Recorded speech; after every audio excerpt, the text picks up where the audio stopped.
Hey guys, welcome back to the Wine Rookie. I'm your Wine Rookie host, Paul, and today we will be tasting one of the most famous styles of wines from Italy, a Chianti. But before we do that, a quick message from our sponsors. I'm just freaking kidding, guys. We don't have any sponsors. This channel is way too tiny for that. But if you want to like and subscribe, that's probably going to be the best way you can support the channel. Now, before we get started, a quick note on Chianti wines.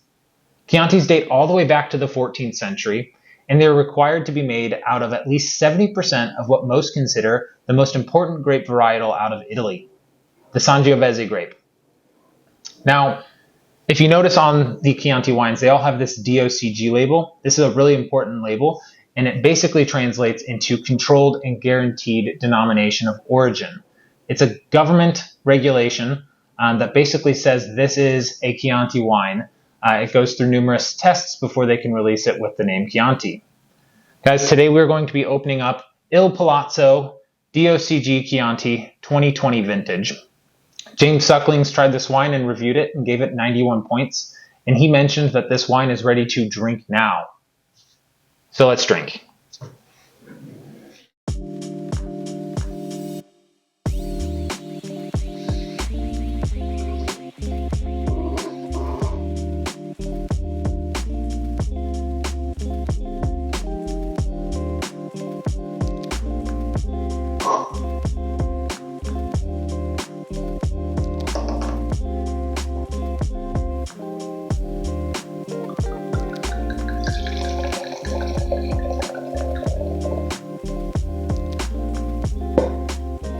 All right, guys, we've got our 2020 vintage of Il Palazzo's Chianti poured out. We're going to go ahead and take a closer look now.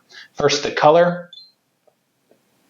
Guys, it's a nice medium ruby in the glass, and I can already tell you just by having it breathe here and swirling it around, trying to aerate this wine more, that it has these nice thick tears that run down the glass. And that happens on wines that usually have a higher alcohol content. You'll get these thicker tears. And I can tell you based on the viscosity of this wine that it's going to be drier. It's not very viscous. You can tell some of those residual sugars just by literally letting the wine run down the side of the glass. Sometimes they're more syrupy and sometimes they're not. So hoping for a drier wine here. We're going to do the same thing. We're going to swirl the wine in the glass, cover the sides with wine, let the alcohols evaporate, and that's going to activate aroma compounds for us to interpret as fruits, herbs, oak aging, those kind of notes.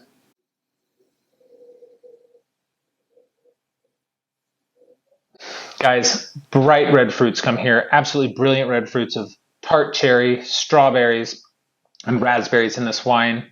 I get some notes after the fruits of balsamic vinegar, thyme, as well as some dried fig in there as well. Absolutely classic for a Sangiovese wine such as this Chianti. But let's go ahead and see how this wine tastes. That's what we're all here for. Does it taste good? What are we going to pair it with?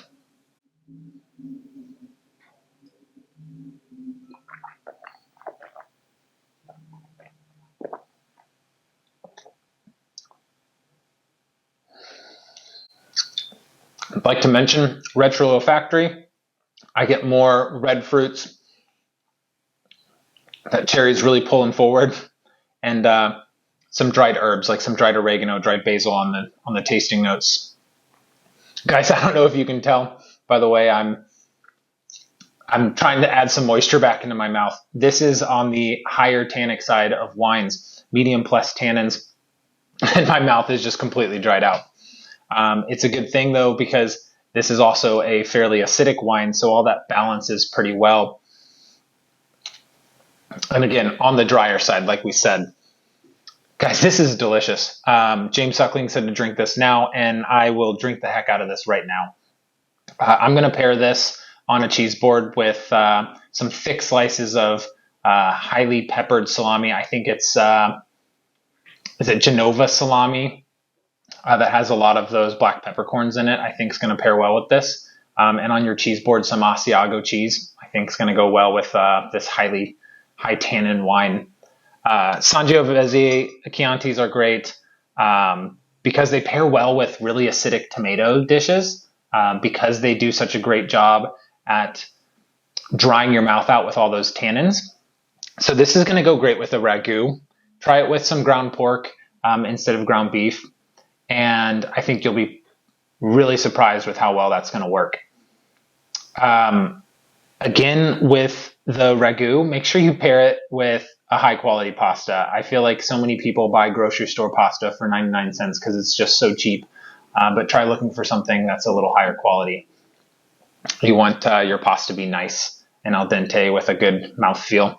I don't know why I'm telling you this and all of this, but don't cheap out on your pasta, guys. Come on. Don't forget to like and subscribe again, guys. I don't have any sponsors. It's a tiny YouTube channel. It's the best way you can support me. And we will see you guys next time for more wine tastings. Cheers.